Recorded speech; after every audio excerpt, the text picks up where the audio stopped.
De volta com o nosso curso de tarot terapêutico Arcanos Menores e vamos falar agora sobre a carta 2 de copas. Como vocês podem ver, tem duas taças agora nas duas primeiras imagens, né? Depois a gente vai ter a taça na mão do Eros e a taça ali embaixo, próximo à psique, amarrada em cima de uma ilha, sei lá. E diferente de tudo, né? Parecido um pouco com as duas primeiras, duas taças se encontrando ali. E a gente vai ver o caduceu e também uma figura que parece um leão com asas. Nós vamos ver os dois personagens se entrelaçando ali e trazendo essa abordagem de um apaixonamento mesmo, né? De um amor entre os dois. Eu vou pegar aqui mais detalhes na minha, mas quando a gente olha o contexto de Eros e Psique, ele parece estar meio estranho, porém, quando você vai estudar a história deles, eles estão para se encontrar, ter o seu primeiro contato, ter aquilo que a gente chama de paixão à primeira vista, né? Achei os dois aqui. Então, deixa eu ver se tem mais detalhes. Ela está com uma coroa de louro, né? Ele, eu não consigo identificar qual a flor que está, ou se é uma coroa normal, enfim. O dela é de louro, sim. A dele eu não consigo identificar qual que é. Eu aproximei bem aqui para vocês verem. Vamos lá. E a gente já vai entender toda essa história. Parece que tem uma casinha lá no fundo, como se estivesse falando assim: os dois vão casar e vão morar numa casa, vão ser felizes para sempre. Vamos para o significado.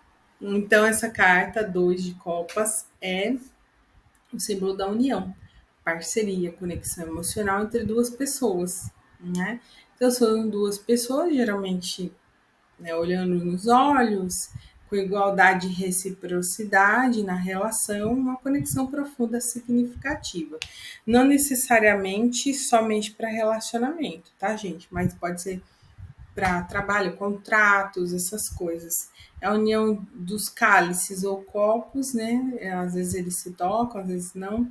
Representa a troca e compartilhamento de emoções. Dessa união simboliza a fusão de energias emocionais entre duas pessoas. Círculo de parceria, né? Então, às vezes tem o símbolo do infinito, pode cercar os dois personagens, indicando a parceria que é duradoura, contínua e cheia de potencial para crescimento. Asas de Mercúrio. Essas representações são dois personagens que podem ter mostrado asas de Mercúrio, simbolizando comunicação fluida e troca de pensamentos e sentimentos de maneira harmoniosa. O laço simbólico que muitas vezes tem, né? Às vezes pode ser interpretado como pacto, aliança, compromisso emocional entre as duas pessoas. Eles também têm tipo de um cinto, né? Pode ser isso também. E a interpretação geral, início de relacionamento romântico, parcerias emocionais profundas, né, de qualquer área da vida, reflete a harmonia, compreensão mútua, aceitação nas relações. Né? E nós vamos também a parceria equilibrada e tudo mais. A gente falou de aliança e compromisso, troca emocional, escolhas conscientes nas relações, que esteja ciente das dinâmicas emocionais, esteja aberto à troca sincera de sentimentos.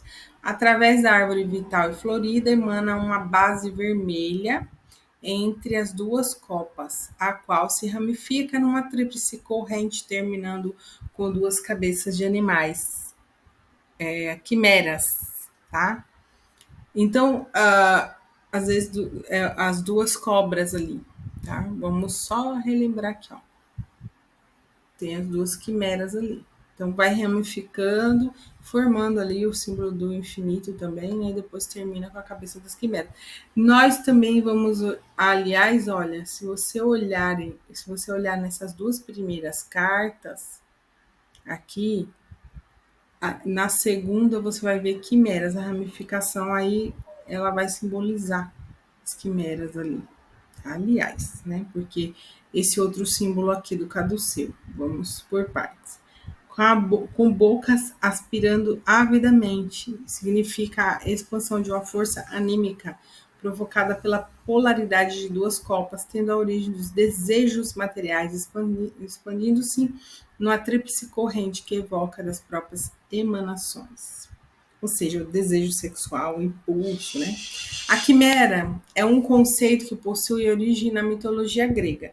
É uma criatura mitológica descrita como um ser híbrido, composto por partes de diferentes animais. A quimera geralmente é representada por um monstro de corpo de leão, cabeça de cabra, saindo do meio das costas de uma cauda de serpente.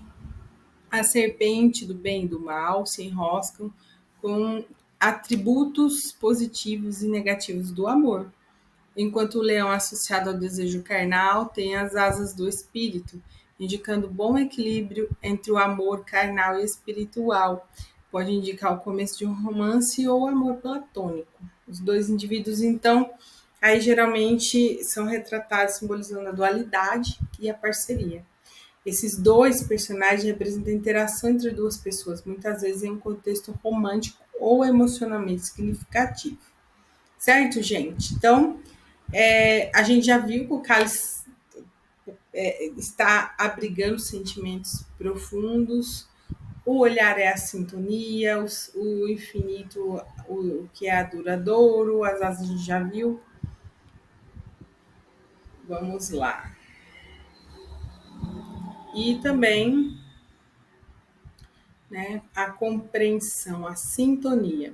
Aí nós vamos para o nosso exercício de observação, né, e também de anotação sobre as questões que a gente trouxe aqui. A quimera representando que o amor é tanto carnal quanto espiritual.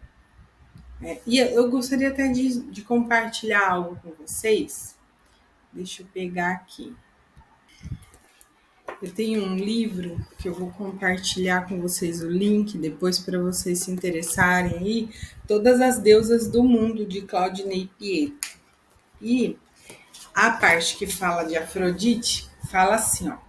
Afrodite é considerada a deusa grega do amor. Segundo lendas, ela teria nascido das espumas do mar e sido cuidada pelas horas e graças que teriam tornado ainda mais bela do que já era. Suas origens podem ser traçadas desde o Chipre, né?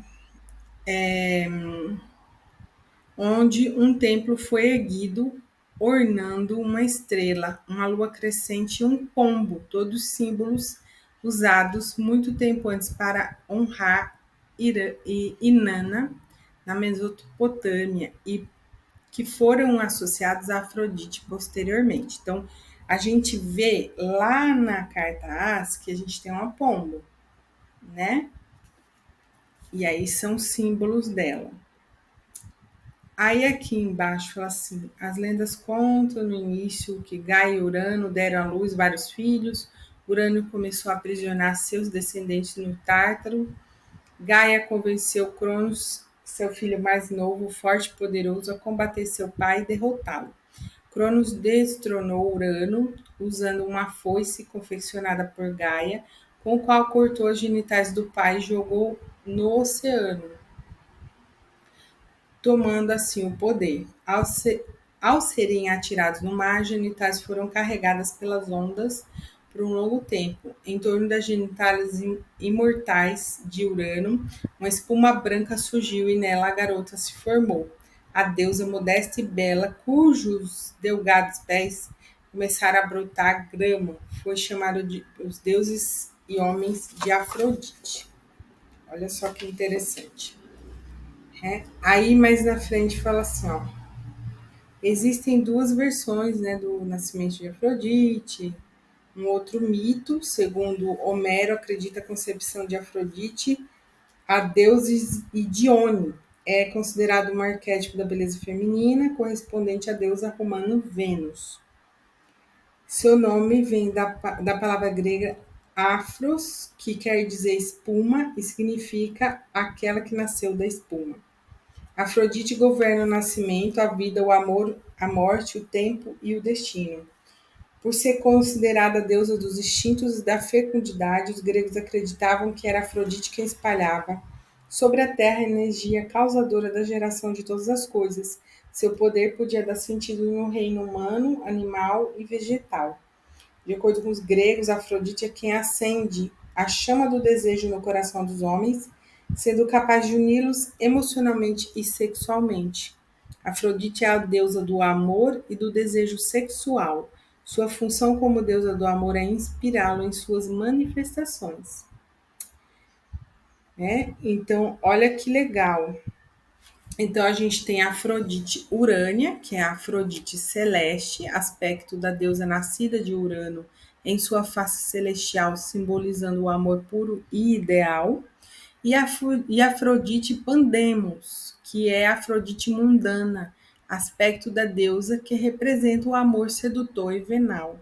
Então a gente tem essas duas coisas acontecendo aqui, né? O carnal e o espiritual nessa carta. Por isso que eu trouxe isso aqui para vocês. Como Afrodite Urânia, a deusa é ligada às descrições de Hesíodo, que enaltecem seus aspectos como deusa da fertilidade e do amor incondicional. Homero nos mostra a Afrodite mais volúvel e sedutora, a face pandemos da deusa, que estava associada à prostituição em muitas cidades da Grécia, em que era honrada, suas sacerdotisas eram cortesãs e a prostituição sagrada, parte integrante do seu culto, o que faz lembrar os mistérios da deusa semítica Astarte. Pelos ritos sexuais, suas sacerdotisas iniciavam os homens em seus mistérios. Então, havia a parte sexual nas cerimônias, né? Que era sagrada. A prostituição no sentido de sacralidade dessa união. Muitas pessoas às vezes não entendem isso, mas fazia parte do culto o sexo como a iniciação de uma pessoa, tá? Iniciação dentro daquele culto. Então, a Afrodite é a deusa que vem sendo cultuada desde tempos imemoráveis, sempre para trazer o amor e os prazeres.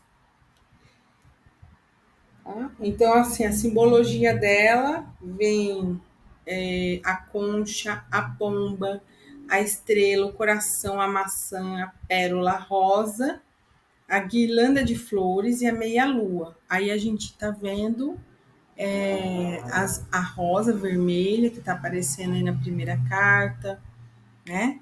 Então a gente vai vendo as correspondências dela. Rosa e o verde, tá? Vale a pena, né, a gente ter ali na mitologia das deusas do feminino entender a preciosidade também sobre essas cartas, esse naipe, aliás, inteiro que vai falar sobre o amor. Até a próxima aula.